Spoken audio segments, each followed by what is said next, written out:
Hello everyone, thank you so much for joining me today. I am Lisa with Lisa Cape and Quilts, and today we're going to be doing block number 9 of our mystery quilt called Dream, Hope, and Love. I cannot wait to show you what we're doing this week.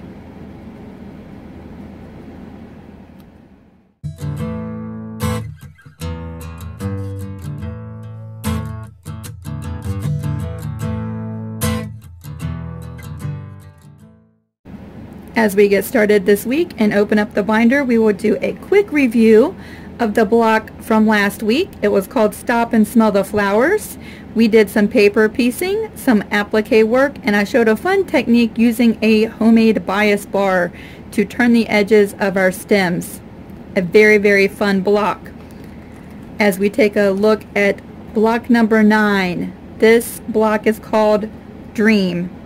It will measure 20.5 inches wide and 6.5 inches tall, and this will be the last word block for our quilt, completing the theme of our quilt called Dream, Hope, and Love. Very simple block, and so I'm thinking that if you are still working on previous blocks, this week will give you a chance to catch up. Let's go ahead and take a look at the placement of block number 9.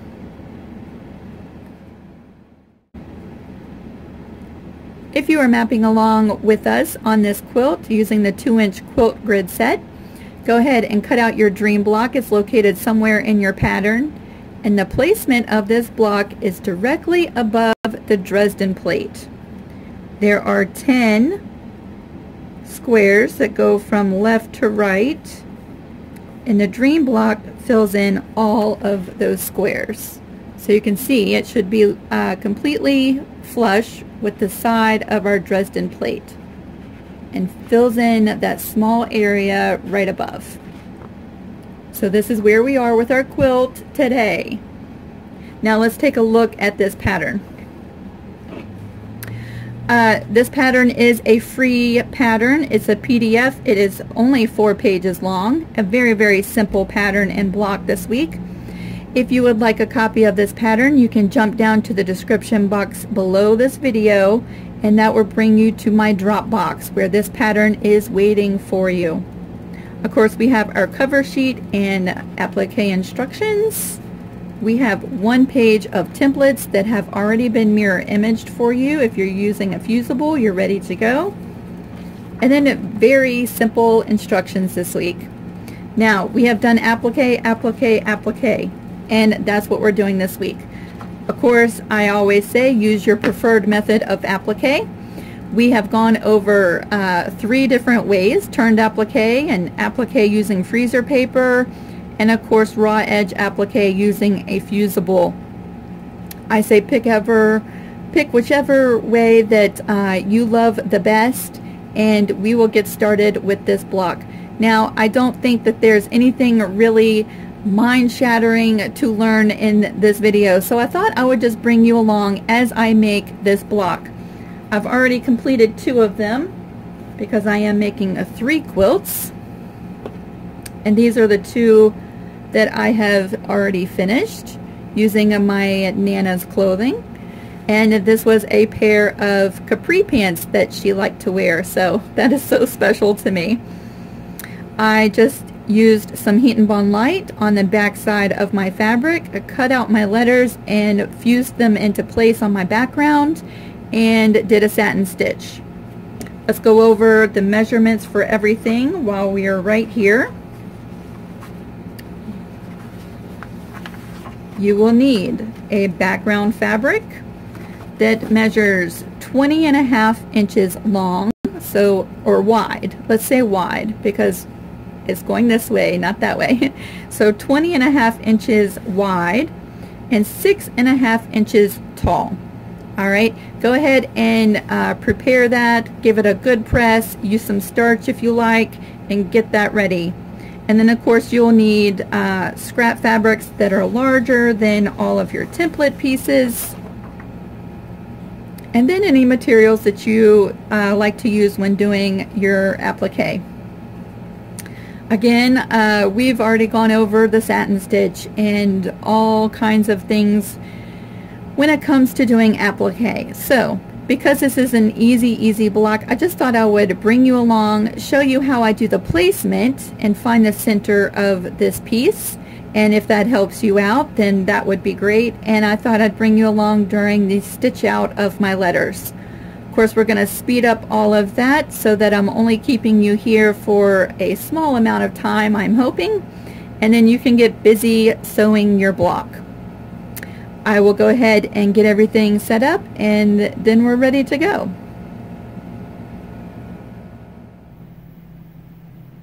I just finished pressing and cutting out my background, and now we are ready to trace all of our template letters. Today I am using Heat and Bond Light as my fusible, and I'm just going to bring in a marker and trace on the line around each one of my letters. Again, if you are using a fusible product and working from the back side of your fabric, then these letters are already mirror imaged and ready to go. Just tracing on the line each one. I have my iron heating up, and as soon as all of these are traced, we'll be ready to fuse it to the back side of our fabric. And we're doing our last one.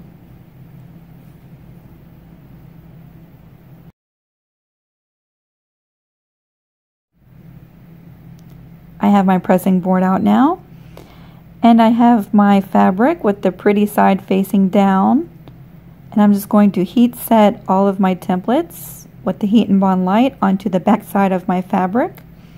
Again, make sure you follow the directions for the type of fusible that you are using. And then once they are fused down to our fabric, I'm just going to give this a rough cut and get all of that extra fabric out of the way. And then we can cut out each one of the letters.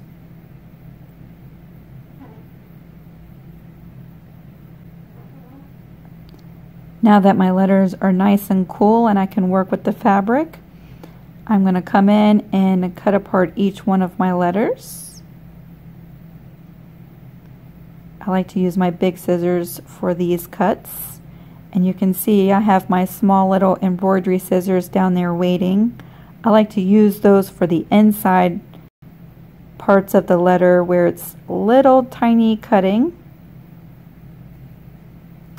I'm just going to go around each one of these letters and cut them out on the line.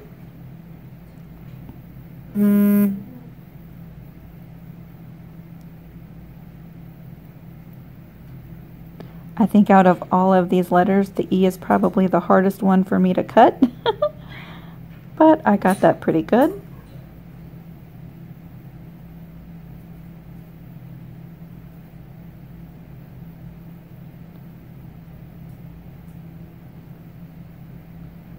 Going around the M, and now we will come in with our small little scissors and cut out the inside parts of the A, just like this.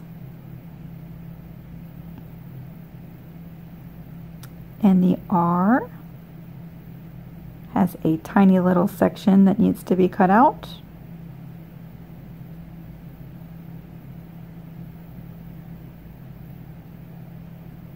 And then the D. Once they're all cut out, I'm going to lay them upside down, bring in a straight pen and score the paper on the Heat and Bond Light, and then it easily can be removed from the back side of the fabric.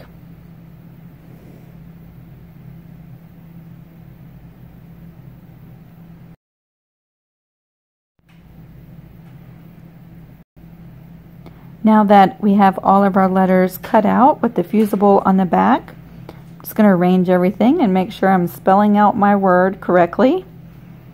And then we're going to figure out the placement of this block. And of course, you can get as creative as you would like. I've seen several people do some amazing layouts with their different blocks. For this one, I figured that I would mark a center line at 3 1/4. That's my center line right through the middle. And then I'm going to come in 3 3/4 from the left and the right and make a mark with my heat disappearing pen. And that gives us about 13 inches to spell out the word dream and gives us a good center placement to line everything up. Now I'm just going to lay everything in place and work the letters until they're all nice and straight. And then I can bring in my iron, and I just like to tack these down to where they're not going to move. I'm using clothing, so I don't want to put too much heat on that clothing. I'm going to flip the block right side down and give a good press here in just a second. You can see all of my marks to center up my letters are gone. I absolutely love these pens. They're made by Dritz. And now I can really fuse the letters from the back side and make sure that they are nice and pressed to the background. Once everything is fused in place, you need to consider what kind of stabilizer you're going to use. Today I'm going to be using a lightweight stabilizer from Marathon Threads, and I got this at the quilt show last February, the Mid-Atlantic Quilt Festival. And we will talk a little bit more about this stabilizer in just a second.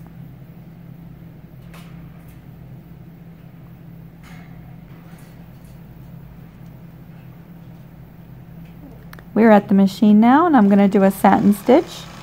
I have my stabilizer just sitting right underneath of everywhere that I want to stitch. Again, this is a lightweight stabilizer that I picked up at the Mid-Atlantic Quilt Festival this past February.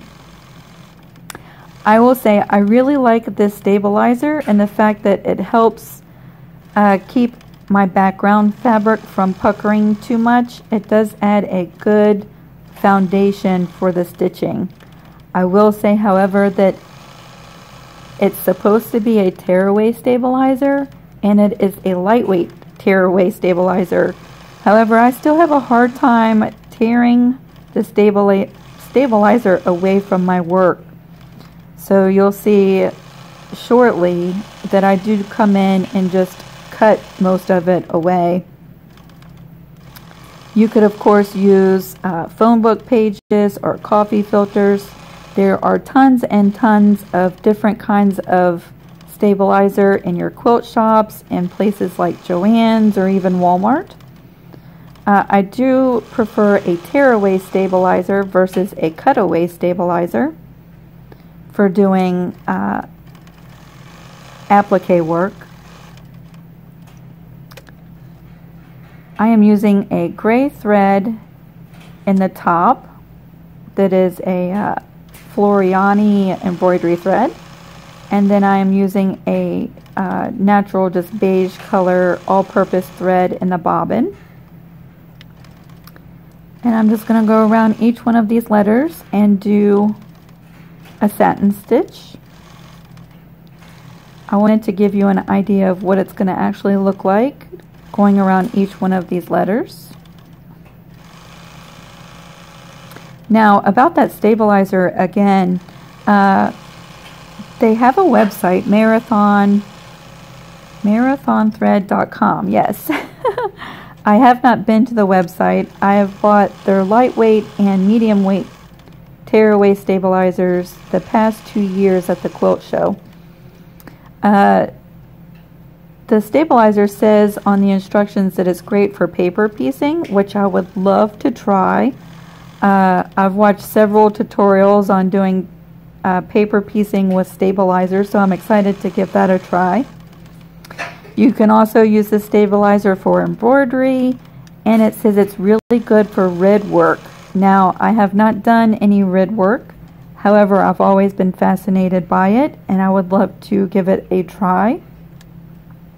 If you have used this brand of stabilizer, I would love to hear from you in the comment section down below. Tell me your thoughts on this stabilizer and if you like it, or again, your thoughts about it. I certainly am not endorsing this stabilizer, just giving you a review of what I think about it. I do enjoy using it. I don't like having to tear it away from the back side of my work. Again, we're just going around all of the edges of our letters, getting those stitched down.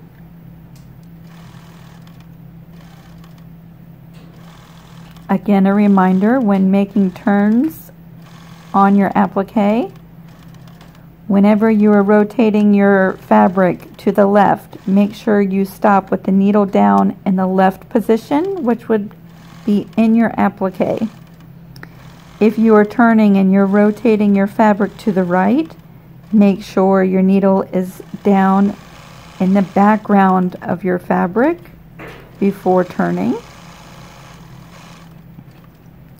With these smaller letters, there will be lots of turning, so I like to just remind everyone the needle position.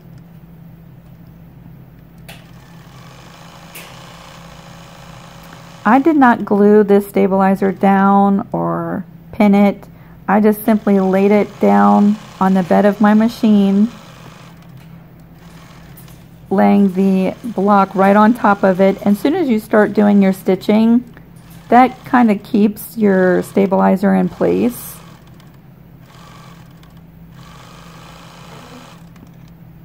My bird has something to say about that.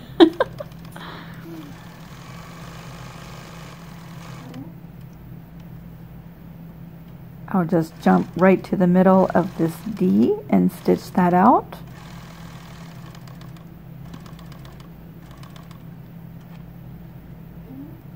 Trimming my threads so I don't sew over top of them.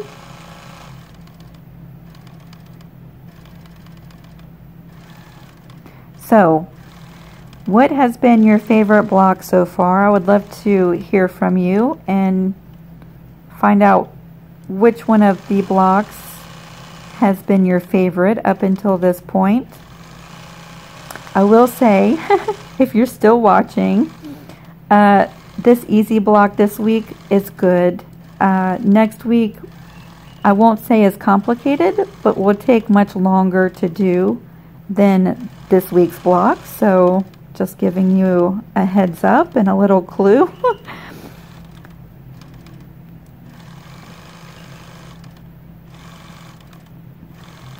We're still stitching along.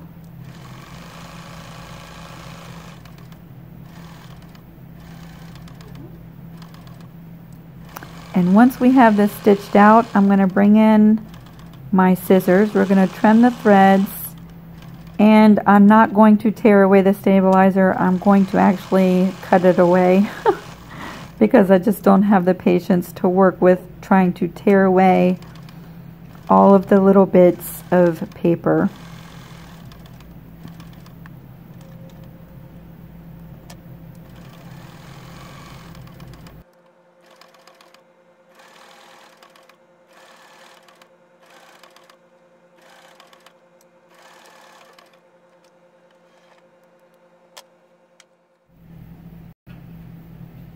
Okay, we have finished stitching out the satin stitch around each one of our letters. Again, I'm going to finish trimming off these threads. And I'll show you, you can definitely tear away the stabilizer. However, even though it's a lightweight stabilizer, it's still a little difficult to tear. So I'm just going to take my scissors and trim away the bigger, larger chunks of stabilizer. And I have used this in other quilts before. The parts that I leave on there do soften up once you wash the quilt, and so I'm not really worried about getting every last piece off of the back side. And I will just trim everything up.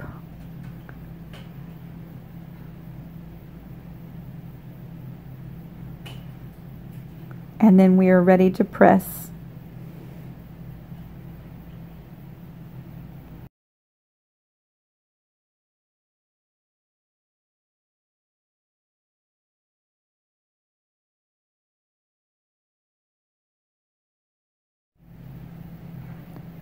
I'm going to bring in my towel and lay that down on my pressing surface. I'm going to press from the back side of my block. The towel just really allows the satin stitch a place to go, and it eliminates a lot of the puckering. Although I didn't have a ton of puckering using the stabilizer. I'm just going to press this with the cotton setting on my iron and no steam. And we are done. And here we are. Like I said, this block is super simple this week. And so I'm hoping that that gives you a chance to catch up if you are working on previous blocks. I do hope that you are taking your time and you are enjoying the process each block at a time. I also hope that you are going outside of your comfort zone and maybe trying a new stitch or a new technique that you are not used to using in your everyday quilting. I really love this block. The fabric from my grandmother's pants, I think, really makes this block special, and I cannot wait to sew it into my quilt. We only have, let's see, block 10, 11, and 12. 3 more weeks. 3 more weeks, and we're going to be assembling this quilt top. I've enjoyed each and every week and each and every block with you. I will be posting a picture of my dream block on my Facebook page. A link to my page is in the description box below. You can jump over there and find this post and share your pictures. You can also join my group through my Facebook page and easily share your pictures of not only the mystery quilt, but whatever you're working on. Sewing, paper crafting, anything that you're working on, we'd love to see it over on that group. Again, this is a free pattern, and so I hope that you are able to grab this pattern and maybe include this in some other types of quilts that you're coming up with as well. I cannot wait to see you next week, a week from today, when we'll be doing block 10. Have a great week.